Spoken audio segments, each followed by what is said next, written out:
right. Well, we're back. What's going on? What's up, guys? We are back. Why are we back? Well, we've been missing a little bit. Been working and working on the business side of things. But we're back on YouTube. We wanted to catch up with you guys, and we posted a reel on Instagram last week about does it make a difference? Will it make a difference where you have the Sony E mount 55 to 210 APS-C lens versus the G Master 70 to 200 2.8, and we got a little bit of a debate going on there that made us think, well, maybe we should talk about it a little bit more. Maybe we should put these lenses to the test and see what the results are. So Let's do it. today I shot with Naomi. Oh, you already did it. I did it. It's already done. And what we're gonna do is we're gonna do a little bit of a blind test.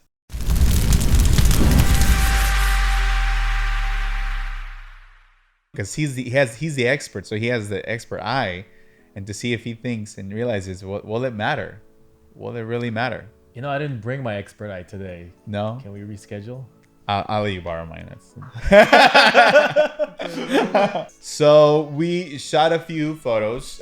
Both lenses were shot on the A7 IV in APS-C mode, and we shot in studio at f8 and in studio at f5.6 to test the sharpness and the quality of the lens. We also shot outdoors at f8 and at f5.6. So we'll be able to compare those side by side, or switch between those two and be able to see if it made a difference. Okay, that's gonna be challenging. I don't know. We'll see. We'll see. Right. We'll take a look. Are they here or what? Yes, we got the images ready. They're in the server. I want you to go and check them out, and do as much as pixel peeping as you'd like. Did you do any kind of trickery on this? No trickery. Nope. Everything Okay. is converted from JPEG. I'm sorry, from RAW to JPEG. All right, let's jump right in. First image, image one. Wow. All right. So also, while he's looking at that, I don't know Okay. if I should screen record, but I do have the numbers of the file names of the images. This looks good. I don't want to say what lens it is yet. I have to see the other one, but this is sharp. Are you able to toggle back and forth? Or these So- are f8. Oh, these are one F8. and two are shot These are at f8. See, that's gonna make it hard. If anything, I'm gonna have to look at, instead of sharpness, I'm gonna have to look at contrast. Ooh, this might be. Am I toggling? Yeah, Nice. a There you little go. less contrasty. Ooh, okay. Let me zoom in. So big shout out to Naomi while he's taking a look at these images. Naomi, as you might know, she's our in-house model. And this was a little tricky because, for one, we had to hit the same focal length and framing, but she also, I'd asked her to give me a similar, if not the same pose. There's definitely a difference in color there. Yeah. This is more contrasty. This is not as contrasty, but I actually prefer the one with less contrast. Yeah, let me open it side by side to see if I can gauge on sharpness. Side by side. Hang on. Just trying to figure out. We don't know how to use a Mac. Nobody here knows how to use a Mac. Oh, okay. Look at that. All right. I'm gonna have to peek at the sharpness. Naomi's zoomed face. Okay, that is tough. Ooh, okay. I guess I have to make a guess. All right, here we go. So these are image 1 and 2.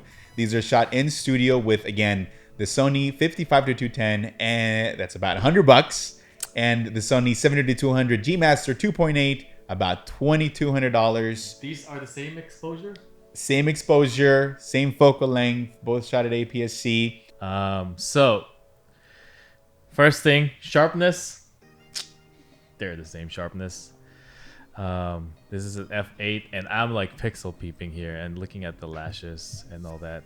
All That's right. tough. I cannot tell any sharpness differences. All right. So you have image 1 and I image have 2. okay. So I will say, image 1 is the 70 to 200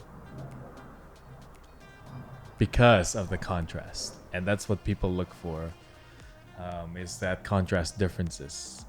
So when you have a strong backlight, or when you have flare, usually the more expensive lenses have better coating to deal with that. So there's gonna be more contrast.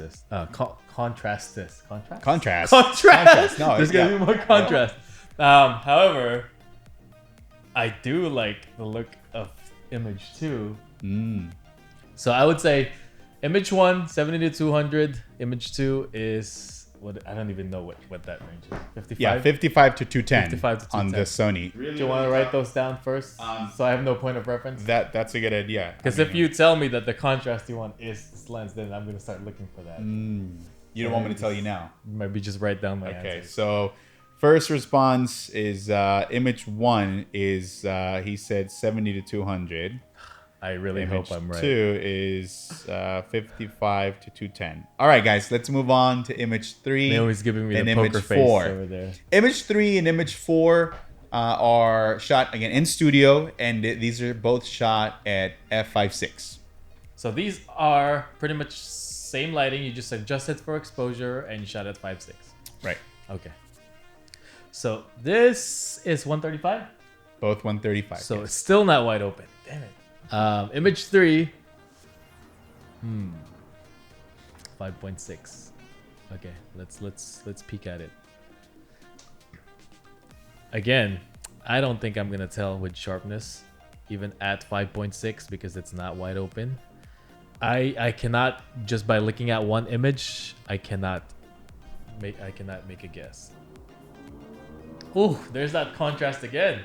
See, So you're seeing am I having to commit? Am I having to commit contrast? You are seeing some differences already. So, but you know what? Sometimes contrast can hurt your dynamic range. Okay, so let's You got, pixel peep. Let's pixel peep. All right, sharpness, and let's see. Maybe stopping down or stop opening up, we'll start to see some noticeable differences. Okay, I probably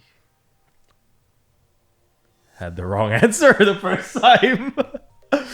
I'm seeing more sharpness here on the image on the left, which has less contrast. okay. It's definitely sharper. Okay. Looking at this now at 5.6, and I don't think it's just a focus issue. Okay. So image 3, what do you think it is? But then again, you're shooting in APS-C mode, which crops into this lens, and when you're shooting a full frame lens in APS-C, you're magnifying the flaws in the lens because you're not using the whole image circle. You're using the middle portion of the lens, which could magnify its flaws sharpness-wise. What are you thinking for image 3 and image 4? You can see there's a bit more contrast in image 4. You boosted this details- contrast. There was no boosting of the contrast. Ay. So what are you thinking? Do you have an answer? Image 3 is sharper. Okay. Image 4 has more contrast. But I'm guessing the sharpness has to do with the fact that you shot this in crop mode. So you didn't use the whole surface area of the lens. But then again, it's such a nice lens that the middle portion should be like sharp enough for a 14 megapixel. It's the best part of it. I see. I did say I like this image better. Mm-hmm. But I'm guessing the contrast. See, now I'm psyching myself out. But hang on. Give me one more zoomed out look. I might have to retract on my decision there. All right, I'll stick to my guns and say image 4, which is the more contrasty one, is the $2,000 lens.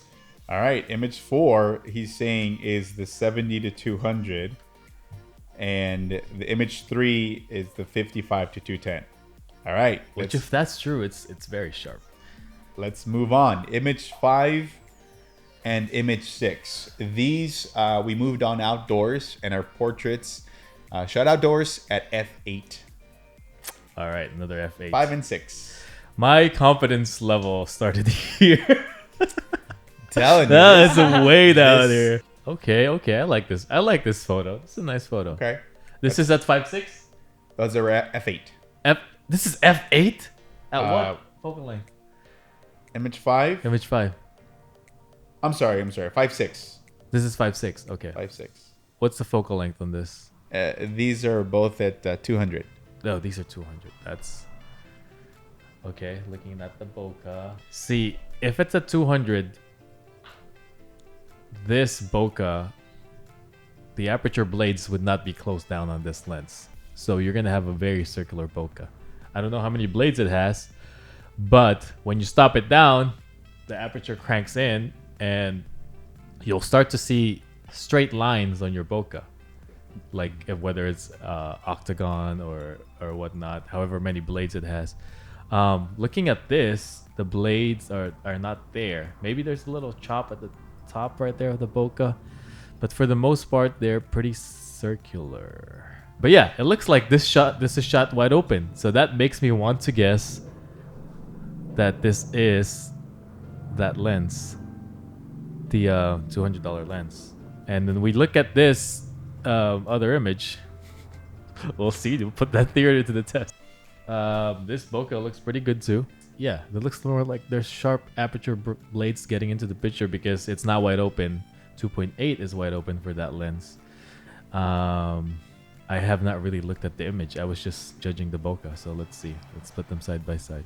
Oh, there's that contrast again. They're both nice. You can't deny that both of the images are nice. They are. They're very pleasing.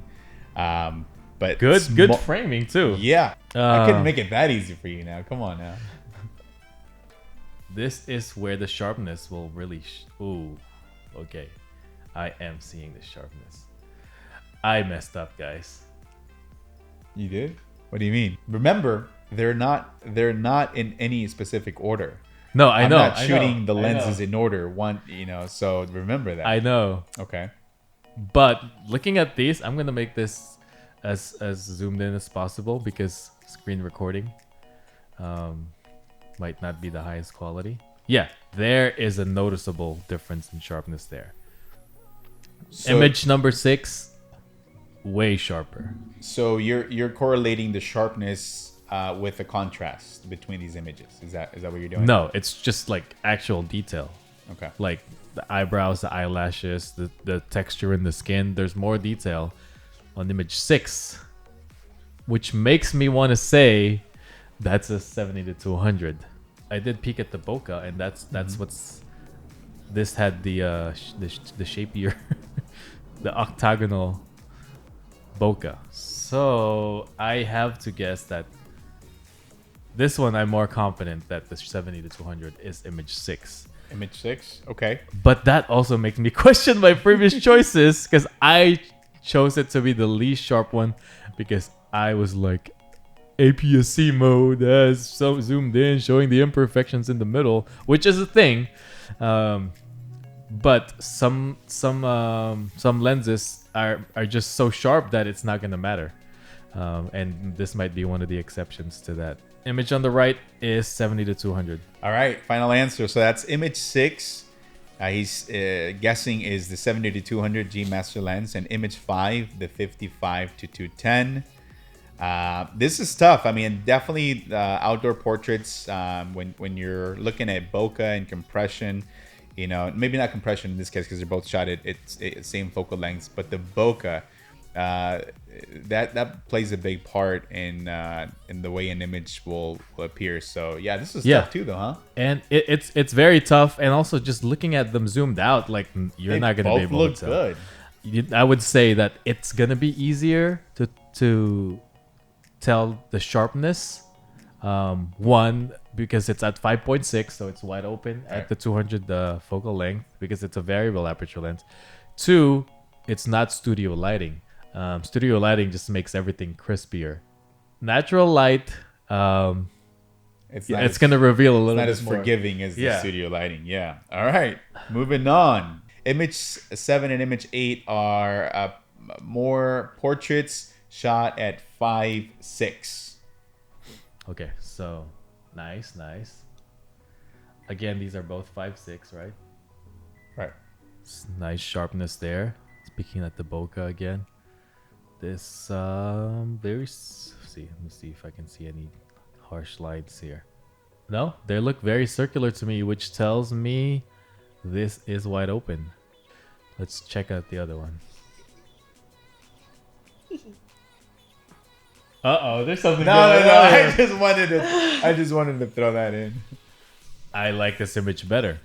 It just has a different. Is it the pose or is it the image? Let's see. The pose is, again, shout out to Naomi. She did a killer job holding that pose, trying not to change the framing, distract with anything else. This bokeh is all over the place. You threw in a different lens here. You shot with a different lens here. There is no third lens. All images here, guys, were shot with the 55 to 210 and the G Master 70 to 200 2.8. Is there IBIS in this? What shutter speed did you shoot? Probably high enough to not matter, huh? Yeah, because it was a little bright out there. Definitely sharper again on the left image here. Slightly more saturation on image 7. And I did say I like image 8 when I opened it. But that's probably down to the posing. So this should be wide open. Right, it is. You're right. But then again, this has 11 aperture blades. So that's going to be very hard to see. I have to go with sharpness. And the image on the left is much sharper. So I will be guessing that is the image on the left. Yes, that is the 70 to 200. Also, usually at equivalent focal lengths, lenses that are faster will still have better bokeh. Look at how much smoother this bokeh is versus this one. Again, because this is an outdoor shot, it's much easier for me to be able to, I would say, confidently say that this is the 70 to 200. All right, image 7 is, he's guessing, is a 70 to 200. And the last one, sure, open up the last one. Give me a guess of what you think the last one is. 2.8. This is wide open with the 70 to 200. This specifically, this is the G Master shot at 2.8. Let's go back and answer. I am not confident about the studio ones. You know what? I think you did pretty good. I think you did pretty good, huh? He brought his expert eye today, I think. Let's Just take a one look. eye. All right, so what did I say image 1 was? Is the 70 to 200. All right, so is image 1 the 70 to 200? Drum roll. I can't do a drum roll. No, it is not. Image 1 is the 55 to 210. Wow. I was leaning towards image 2, but I mean, as my personal preference, but I thought it was because image 1 had more contrast that it would be the 70 to 200. So I mean, now that you say the answer, I know I have the next one wrong, but now that you say the answer, I can kind of see a little bit more sharpness, which also tricked me because I did not think this would be sharper at APS-C mode. Zoomed in or zoomed out, it's really preference here. Like there's obviously more contrast on image 1, and there's a little more saturation on image 2, but it's in studio. It's at f8. It's tough. I'm telling you. And if you're not shooting f8 in studio, then you should be. That's shooting another video. f8. Next image 3 and image 4. These were shot at 5.6. I already know. Germ said image 3 was the 70 to 200 at f5.6. Image 4 was the 55 to 200. I'm sorry, 55 to 210. Was he right? He was not. He was not. So image 3 is the 55 to 210, and image 4 is the 7200. Again, same story. More contrast on the cheaper lens, but more color. I would say more pleasing color on the more expensive lens. And this is actually the first image that I was able to tell sharpness difference that I reverse psychologied myself into.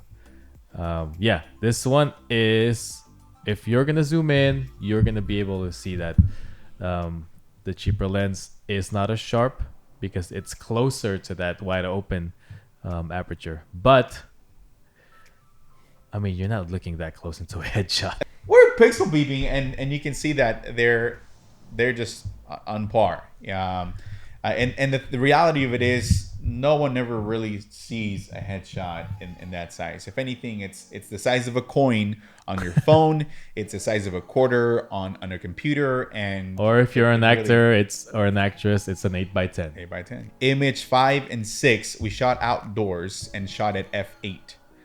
Here, Germ said that image number 5 was a 55 to 210, and image number 6 was the 70 to 200. Was he right on these?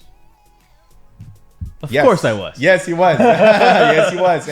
And one of the biggest things that I think this is where I started seeing the difference is the way that the lens handled the bokeh.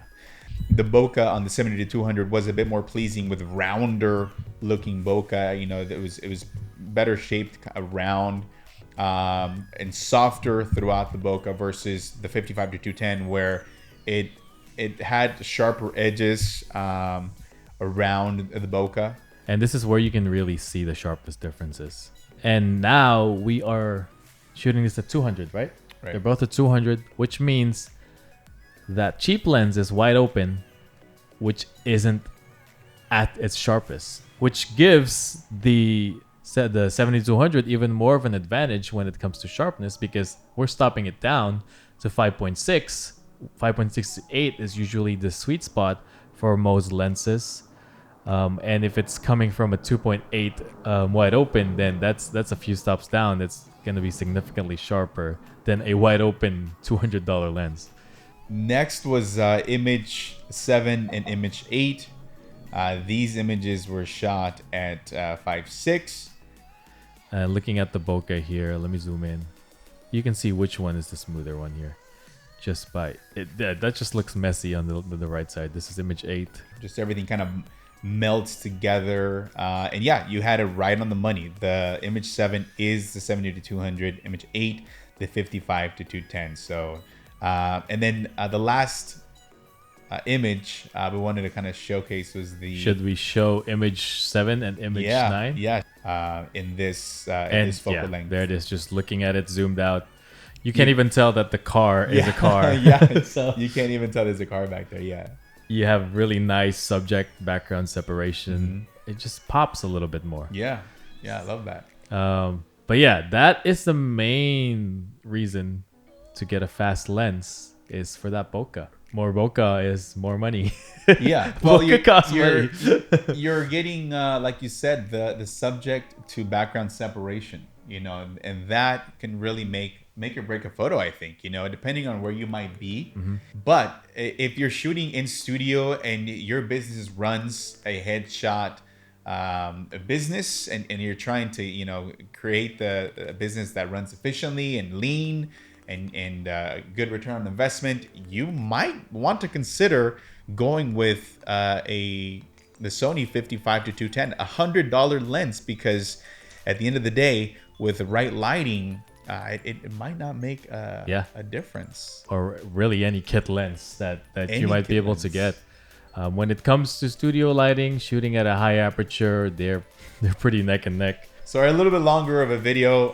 We just wanted to, again, share images with you guys show instances where it might matter and sometimes where it might not. And I think this perfectly proves the point that in studio, it's not gonna matter much. But if you're shooting a lot outdoors, and you want, especially outdoors, the background is not usually controllable, so you want to blur it out as much as you can. Guys, this proves that point because the expert could not tell them apart. Like he had them wrong. So if that goes to say, if you are shooting headshots, you might want to consider the $100 lens. Save yourselves $1,900 and go spend it on tacos.